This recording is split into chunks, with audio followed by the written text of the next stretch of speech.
Kwa jina naitwa Sajid Habib Rai, ni country manager wa Mansour Industries Limited.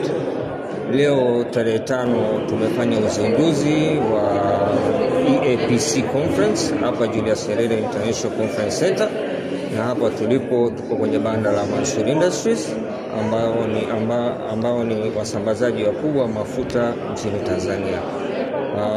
Fursa katika maonyesho kama hayo ni fursa nyingi sana, na sisi kama wadau wa sekta ya mafuta lazima fursa kama hizi tuzichukulie ili tuone kwamba sekta ya mafuta au sekta ya nishati huko mbele inaelekea wapi, kwa sababu si lazima mtu kuwa anatumia mafuta aina ya petroli au diesel. Kuna aina mbadala za nishati zitakazo kuja mbele hapo ambazo zitatumika katika magari yetu, kwa mfano betri za EV, kwa mfano solar.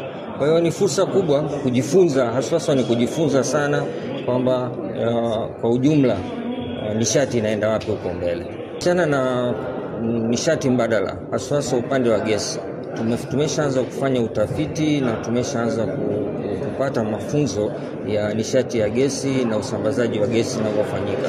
Kwa hiyo kampuni kama kampuni imejipanga mwakani tunaweza tukaingia kwenye nishati ya gesi. Hasa nishati ya gesi ndio lengo letu mwakani.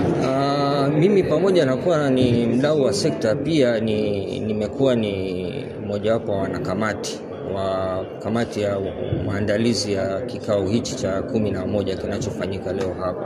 Na fursa nilizoona nikiwa ndani ya kamati na pamoja na nje ya kamati, naona kwamba watu wana uchu mkubwa sana kwa kuwekeza nchini Tanzania. Na sababu kubwa ya kuwekeza hapa ni amani tulionayo nchini.